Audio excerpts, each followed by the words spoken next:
Hi, I'm Cheryl Lazar for CBSNews.com.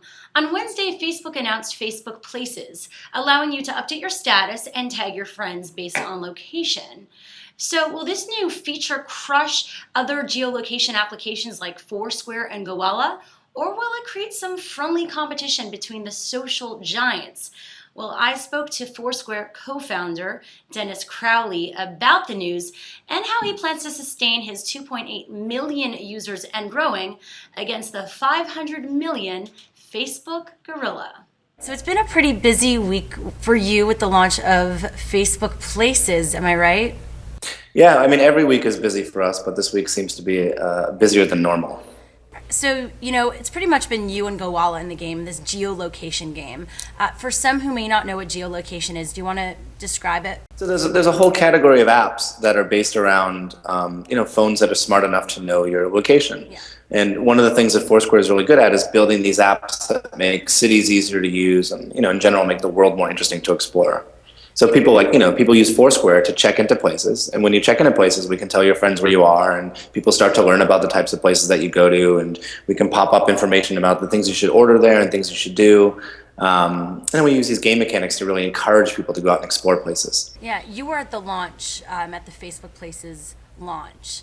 They had you there. Was that kind of to show that there's an amicable kind of... Well, I wasn't there. We sent someone from our business development team out there. So is that kind of to show that it's like peaceful ties there? Oh, well, I mean, they're doing interesting stuff on location, and they've built a platform that enables us to kind of interop back and forth. And we wanted to talk about the things that we'll be doing with them, and hopefully how we'll be pulling some Facebook stuff into what we're doing with Foursquare. It was never maybe an idea to get acquired by them. Why Well, did they decide to do this on their own? Why not acquire someone who already has the platform there? Yeah, we talked to a bunch of people about what the future for Foursquare was going to be, and we thought it was best for us to stay independent. I mean, and just continue doing the things that we're doing.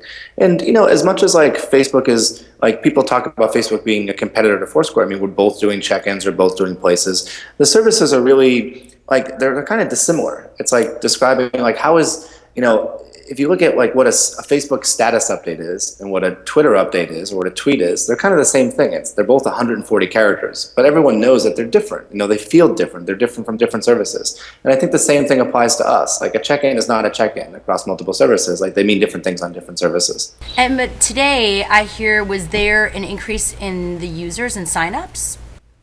Yeah, it was funny. I was out with some friends last night, and our lead engineer sent me a text. It's today was the biggest day we've ever had. And just in terms of new user signups, I think it was up 28% or something like that. And it's just funny because there were so many articles saying oh, Facebook is gonna crush Foursquare. And I've been saying that no, it's a good thing because Facebook goes out and they're going to teach millions and millions of users about what check-ins are, what location-based services are, and why all this stuff is interesting. And I think we're already seeing that. We already picked up a good number of users. So now you have this integration with Facebook, you have the badges, you're doing a lot more partnerships with networks, with brands, with stores. What's the next iteration of Foursquare? So we're in the middle of redesigning the iPhone app now, and really just making a lot of things bigger and stronger. And so the redesign looks pretty nice. It draws a lot of attention to the tips features and the to-do features, the to-do list feature of Foursquare. And we're really trying to build these things that encourage people to keep track of the experiences that they've had and keep track of the experiences that they want to have, so that Foursquare can then become the vehicle by which we're reminding people oh, you're in the West Village, or you're in Chicago, or you're in San Francisco. These are all the things that you wanted to do. These are all the things that your friend recommended to do.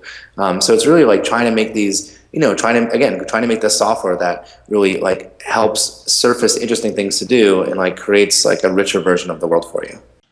So what do you think? Will you continue to use Foursquare, or will you ditch it for Facebook Places? Comment below and let us know. For CBSNews.com, I'm Cheryl Lazar.